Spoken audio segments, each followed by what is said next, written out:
5-бөлүм. Ошол күнү Дебора менен Абынаам уулу Барак төмөнкүдөй ырырдашты. Ысрайыл кегин алды, калайык ынтаалуулук көрсөттү. Теңирди даңктагыла, падышалар кулак салгыла, төрөлөр көңүл бургула. Мен Теңирге ырдайм, Ысрайылдын Кудай Теңирине аспап чертип ырдайм.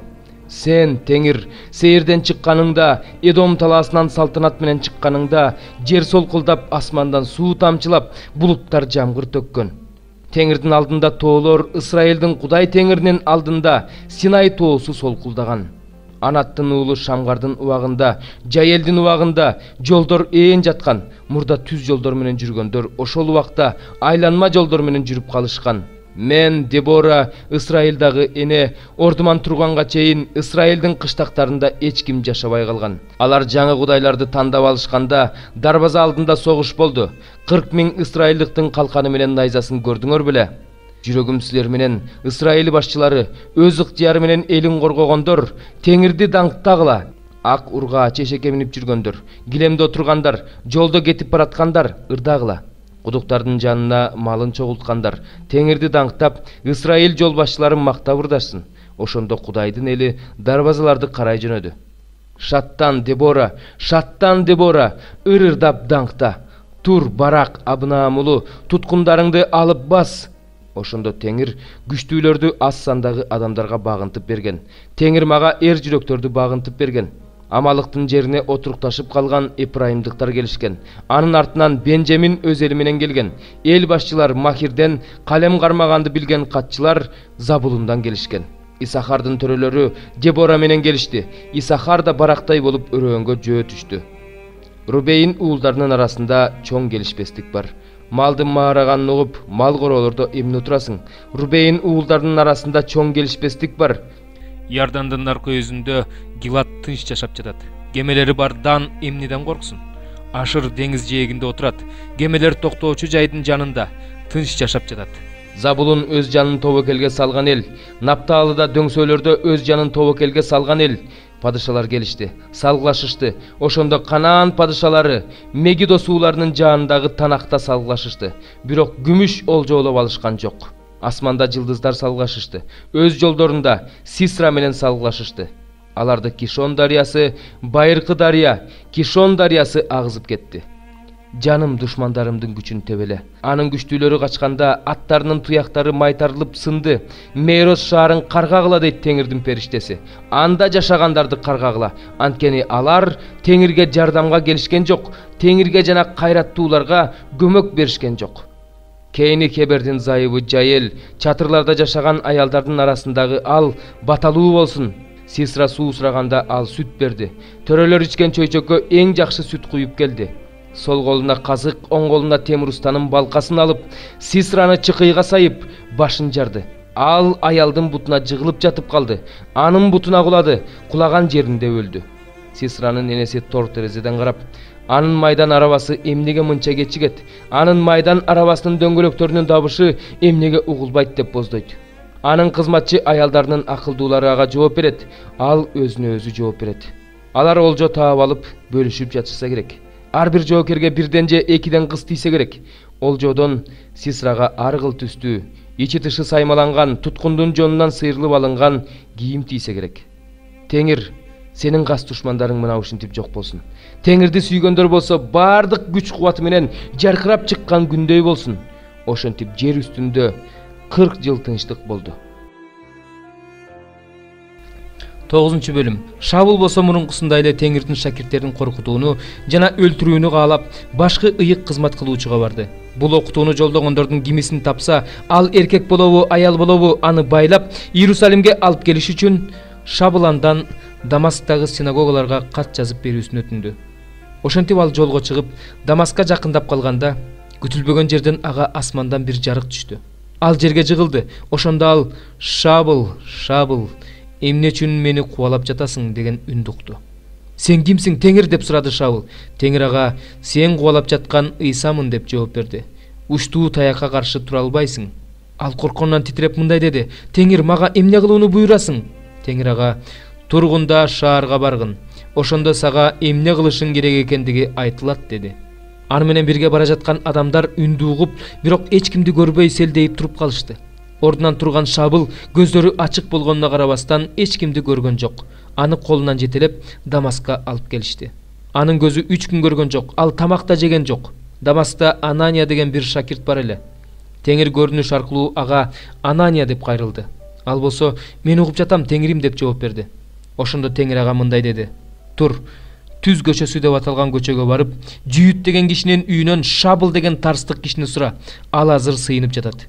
Ал мындай көрүнүш көрдү. Көрүнүштө анын жанына Анания деген адам келип, анын көздөрү кайрадан көрүш үчүн үстүнө колдорун койду. Анания болсо Теңирге мындай деди: "Теңир, мен анын Иерусалимде сенин ыйыктарыңа канчалык жамандык кылгандыгын көп кишиден уккам. Бул жерде да ыйык кызмат кылуучулардан сенин ысымыңды чакыргандардын баардыгын байлатууга уруксат алган." Бирок Теңир ага: "Баргын, анткени ал менин тандалган идишим. Ал мен жөнүндө элдердин, падышалардын жана Исраил элинин алдында жарыялайт. Менин ысымым үчүн канчалык азап чегүүсү керек экендигин мен ага көргөзөмүн" деди. Анания барып ошол үйгө кирди да Шабылдын үстүнө колдорун коюп мындай деди: "Бир тууганым Шабыл, келе жаткан жолуңда өзүңө көрүнгөн Теңир Ыйса көздөрүң кайрадан көрүш үчүн, ыйык рухка толушуң үчүн мени сага жиберди." Ошол замат анын көзүнөн чел түшүп калгандай болду. Анын көздөрү ачылып көрө баштады. Ошондо ал ордунан туруп сууга чөмүлдүрүлдү. Анан тамак жеп кубаттанды. Шабыл бир нече күн Дамастагы шакирттер менен болду. Көп өтпөй эле ал синагогаларда Ыйсанын Кудай уулу экенин жарыялай баштады. Анын сөзүн уккандардын баардыгы: "Иерусалимде ушул ысымды чакыргандарды куугунтуктаган ушул киши эмес беле? Бул жерге да аларды байлап, башкы ыйык кызмат кылуучуларга алып барыш үчүн келбеди беле?" деп таң калышты. Барган сайын ишеними бекемделген Шабыл болсо Ыйсаны Машаяк деп далилдеп, Дамаста жашаган жүйүттөрдүн баштарын маңгылды. Бир нече күн өткөндөн кийин жүйүттөр аны өлтүрүүгө чечим чыгарышты. Бирок алардын бул жаман ою Шабылга маалым болду. Алар аны өлтүрүш үчүн күндүр түндүр шаар дарбазаларынын алдында күтүп турушту. Шакирттер болсо түн ичинде аны чабырага салып, дубалдын боору менен төмөн чүрүп жиберишти. Шабыл Иерусалимге келип, ал жердеги шакирттерге кошулууга аракеттенди. Бирок алардын баардыгы анын Ыйсанын шакирти болгонуна ишенбей, андан коркушту. Барнаба болсо аны элчилерге ээрчитип барды да, аларга анын жолдо Теңирди көргөнүн, Теңирдин ага эмне деп айтканын жана Дамаскта Ыйсанын ысымы жөнүндө кайраттуулук менен жакшы кабар таратканын айтып берди. Ошондон кийин Шабыл Теңир Ыйсанын ысымы жөнүндө кайраттуулук менен жакшы кабар таратып, Иерусалимде алар менен чогуу жүрдү. Эллинисттер менен да сүйлөшүп, талашып тартышышты. Алар болсо аны өлтүрүүгө аракет кылышты. Бул жөнүндө уккан бир туугандар аны Кейсарияга алып келип, андан ары Тарска жөнөтүп жиберишти. Ал эми бүт Жүйүт аймагындагы, Галилеядагы жана Самария шаарындагы жыйындар тынч күндөрдү өткөрүп, рухий жактан өсүп жатышты. Теңирден коркуу менен жашап жаткан алар ыйык рухтун жардамы менен көбөйүп жатышты. Петр баарын кыдырып жүрүп, Лидда шаарында жашаган ыйыктарга да келди. Ал жерден ал 8 жылдан бери шал оорусу менен төшөктө жаткан Айней деген адамды көрдү. Петр ага: "Айней, сени Ыйса Машаяк айыктырып жатат. Төшөгүңдөн тургун" деди. Ал ошол замат ордунан турду. Лиддада жана Шарондо жашагандардын баардыгы аны көрүп, Теңирге кайрылышты. Жапа шаарында Табита деген шакирт аял бар эле. Бул ысым Жейрен деп которулат. Ал көптөгөн жакшы иштерди кылчу, жакырларга көп жардам берчү. Ошол күндөрдө ал ооруп өлүп калды. Анын сөөгүн жууп, жогорку бөлмөгө жаткырып коюшту. Лидда шаары Жапа шаарына жакын болгондуктан, шакирттер Петрдин Лиддада экенин угуп, бизге тезинен кел деген өтүнүч менен ага 2 кишини жиберишти. Петр алар менен жолго чыкты. Ал келгенде аны жогорку бөлмөгө киргизишти. Жесир аялдардын баары ыйлап Петрге келишти да ага Табитанын тирүү кезинде тиккен көйнөктөрү менен кийимдерин көрсөтүштү. Петр алардын баардыгын сыртка чыгарып жиберип, тизее бүгүп сыйынды. Анан Маркомго бурулуп: "Табита, ордуңдан тур" деди. Ошондо Табита көздөрүн ачты. Петрди көрүп өйдө болуп отурду. Петр колун сунуп аны тургузду да ыйыктар менен жесирлерди чакырып, аларга өлүп кайра тирилген аны көрсөттү. Бул окуя бүт Жапага белгилүү болду. Ошондо көптөгөн адамдар Теңирге ишенип калышты. Петр бир нече күн Жапада Шимон деген булгаарчыныкында болду. 18 бөлүм. Жеремияга Теңирден болгон сөз. Тур, карапачынын үйүнө түш. Ошол жерде мен сага өзүмдүн сөздөрүмдү айтам. Ошондо мен карапачынын үйүнө түштүм. Ал карапа ясаган тегерек куралда өз ишин жасап жатыптыр.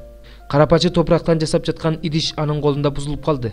Ошондо ал кайрадан ошол топурактан өзү каалаган башка бир идиш жасады. Ошондо мага Теңирден сөз болду. Ысрайыл мен силерге ушул карапачы кылгандай кыла албайт бекем дейт Теңир. Карапачынын колунда топурак кандай болсо, силер да менин колумда ошондойсуңар, Ысрайыл. Кээде мен кайсы бир эл же падышачылык жөнүндө анын тамырын жулам, талкалайм, жок кылам деп айтам. Бирок мен айткан ошол эл өзүнүн жаман иштеринен баш тартса, мен аларга жамандык кылам деген оюмдан кайтам. Ал эми кээде мен кайсы бир эл же падышачылык жөнүндө аны орнотом жана бекемдейм деп айтам. Бирок алар менин көз алдымда жамандык кылып, менин үнүмдү укпай турган болсо, мен аларга ырайым кылам деген оюмдан кайтам. Ошондуктан Жүйүттүн адамдарына жана Иерусалимдин тургундарына айт. Теңир мындай дейт: мына мен силерге жамандык даярдап жатам. Силерге каршы жамандык ойлоп жатам. Ошондуктан ар бириңер өзүңөрдүн жаман жолуңардан бурулгула, жолдоруңарды жана иштериңерди оңдогула. Бирок алар мындай деп айтышат: үмүт кылба, биз өзүбүздүн оюбуз боюнча жашайбыз. Ар бирибиз жаман жүрөгүбүздүн өжөрлүгү боюнча иш кылабыз. Ошондуктан Теңир мындай дейт: элдер арасынан сурагыла, ушундай нерсени уккан адам бар бекен? Ысрайыл кызы өтө жийиркеничтүү иштерди кылды. Лебанон тоосунун чокусунан кар кетеби? Башка жерлерден аккан муздак суулар соолуп калабы? Менин элим болсо мени таштап кетти. Алар жалган кудайларга жыпар-жыттуу зат түтөтүп жатышат. Өз жолдорунда мүдүрүлүштү, салынбаган жол менен жүрүш үчүн, өздөрүнүн жерин көргөн элдин үрөйүн учурган жер кылыш үчүн, түбөлүк шылдыңга калтырыш үчүн байыркы жолдорун ташташты. Ошондуктан ал жер менен өткөн ар бир адам таң калып, башын чайкайт. Аларды чыгыш шамалы сыяктуу душмандын көз алдында сапырам. Башына мүшкүл түшкөн күнү аларга жүзүмдү бурбастан аркамды салам. Алар болсо: келгиле, Жеремияга каршы жаман ой түзөбүз. Анткени ыйык кызмат кылуучунун мыйзамы, акылмандын кеңеши, пайгамбардын сөзү жок элек. Келгиле, аны тилибиз менен өлтүрүп, сөзүн укпай коебуз деп айтышты. Мени ук, Теңир, менин душмандарымдын үнүн ук. Жакшылыкка жамандык кылса болобу? Алар болсо менин жаным үчүн ор казып жатышат. Алар жөнүндө жакшы нерсе айтыш үчүн, сенин каарыңды алардан кайт кылдырыш үчүн өзүңдүн алдыңда турганымды эстегин. Ошондуктан алардын балдарын ачарчылыкка калтыр, аларды кылыч менен кыр, алардын аялдары баласыз калышсын, жесир калышсын, күйөлөрү өлүмгө берилсин, уландары майданда кылычтан кырылсын. Сен аларга күтүлбөгөн жерден аскерлерди каптатканда, алардын үйлөрүнөн өкүрүк угулуп турсун, анткени алар мени колго түшүрүш үчүн ор казып жатышат. Буттарым үчүн жашыруун тузак тартып коюшту. Бирок сен, Теңир, алардын мени өлтүрүш үчүн ойлогон баардык ойлорун билесиң. Алардын анткорлугун кечирбе, алардын сенин алдыңдагы күнөөсүн унутпа. Алар сенин алдыңда кулатылсын, аларды өзүң каарданып жатканда жазала. 4 бөлүм. Иса кайрадан көл боюнда элди окута баштады. Жанына аябай көп эл чогулгандыктан ал көлдөгү бир кайыкка отурду. Эл болсо көлдүн жээгинде кургак жерде турду. Ошондо Иса аларга үлгү насаат аңгемелер менен көп нерселерди окутту. Ал мындай деди: кулак салгыла, себүүчү үрөөн себүү үчүн чыкты. Ал сейип жатканда кээ бир үрөөндөр жол боюна түштү. Ошондо канаттуулар учуп келип, аларды терип жеп кетишти. Кээ бир үрөөндөр топурак аз, таштак жерге түштү. Жердин кыртышы жука болгондуктан алар тез эле өнүп чыкты. Бирок күн чыгаар менен соолуп, терең тамырлай албай куурап калды. Кээ бир үрөөндөр тикенектердин арасына түштү. Тикенектер өсүп, аларды басып салды. Ошондуктан алар түшүм берген жок. Кээ бир үрөөндөр болсо жакшы топуракка түштү. Өнүп чыгып, өсүп түшүм берди. Кээ бири 30 эсе, кээ бири 60 эсе, кай бири 100 эсе түшүм берди. Анан Иса аларга: кимдин кулагы бар болсо, ал уксун деди. Эл тарап Иса жалгыз калганда, аны менен жүргөндөр жана 12 шакирти үлгү насаат аңгеме жөнүндө сурашты. Ошондо Иса аларга мындай деди: силерге асман падышачылыгынын жашыруун сырын билүү мүмкүнчүлүгү берилди. Ал эми сырттагыларга баардык нерсе үлгү насаат аңгемелер менен айтылат. Анткени алар карап турушса да көрүшпөйт, угуп турушса да түшүнүшпөйт, кайрылышпайт, кечирим алышпайт. Анан Иса аларга: силер бул үлгү насаат аңгемени түшүнгөн жоксуңарбы? Анда башка үлгү насаат аңгемелерди кантип түшүнөсүңөр, деди да мындай деп түшүндүрдү. Себүүчү сөз себет. Кээ бир адамдар жол боюна түшкөн үрөөнгө окшош. Алардын жүрөгүнө сөз себилет, бирок алар угаар замат шайтан келип, алардын жүрөгүнө себилген сөздү уурдап кетет. Кээ бир адамдар таштак жерге түшкөн үрөөнгө окшош. Алар сөздү угаар замат кубанып кабыл алышат. Бирок терең тамырлай албагандыктан туруксуз болушат. Сөз үчүн кысымга алып, куугунтукташканда дароо баш тартып кетишет. сөздүк кан адамдар тикенектин арасына түшкөн үрөөнгө окшош. Бирок бул дүйнөнүн түйшүгү, байлыкка азгырлуу жана башка каалоолор алардын жүрөктөрүн ээлеп алып, сөздү басып салат да сөз жемишин бербей калат.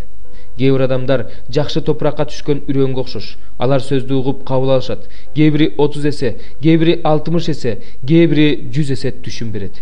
Анан аларга эмне?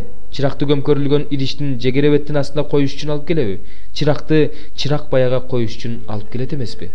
Ачылбай калчу жашырын сыр болбойт, ачыкка чыкпай турган жашыруун нерсе болбойт. Кимдин кулагы бар болсо ал уксун деди. Исаларга эмнени угуп жатканыңарга көңүл бургула. Кандай өлчөм менен өлчөсөңөр, силерге да так ошондой өлчөнөт. Силерге угуп жаткандарга атүгүл кошулат. Анткени кимде бар болсо, ага дагы берилет. Ал эми кимде жок болсо, андан бар нерсеси да тартылып алынат деди. Иса дагы мындай деди: Кудайдын падышачылыгы бул нерсеге окшош. Бир адам жерге үрөөн себет. Түнкүсүн уктайт, күндүзү турат. Үрөөнүн кантип өнүп өскөнүн билбейт. Анткени жер өзү түшүн берет. Адегенде сабакты, андан кийин машакты өстүрүп чыгарып, акырында машакты данга толтурат. Эгин бышып, оруп жыюу маалы келгенде ал токтоосуз орок салат. Анан Иса аларга мындай деди: Кудайдын падышачылыгын эмнеге окшоштурсак болот? Же аны кандай үлгү насаат аңгеме менен сүрөттөсөк болот? Кудайдын падышачылыгы сарыгычы данына окшош. Ал жерге себилгенде жер бетиндеги уруктардын эң кичинекейи болсо да, өсүп чыкканда баардык дан өсүмдүктөрүнөн чоң болуп, бутактарын кенен жаят. Анын көлөкөсүнө канаттуу куштар корголой алышат. Иса элдин угалуусуна жараша мына ушундай көптөгөн үлгү насаат аңгемелер менен сүйлөдү. Элге ал үлгү насаат аңгемесиз сүйлөгөн жок, бирок өзүнчө калганда шакирттерине бардыгын түшүндүрүп берди. Ошол күнү кечинде ал шакирттерине наркөйүзгө сүзүп өтөлү деди. Шакирттери элди таратып жиберишти да кайыкта отурган Иса менен бирге сүзүп кетишти. Ал жерде башка кайыктар да бар эле. Ошондо аябагандай катуу шамал башталды. Кайыкты толкун уруп жаткандыктан анын ичине суу тола баштады.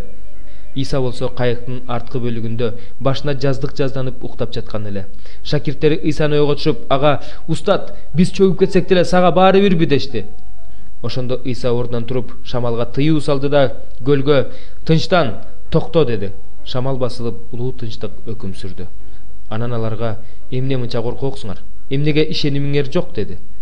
Аябай коркуп кетишкен алар бири-бирине: "Шамалды да, көлдү да баш ийдирген деги бул ким?" дешти.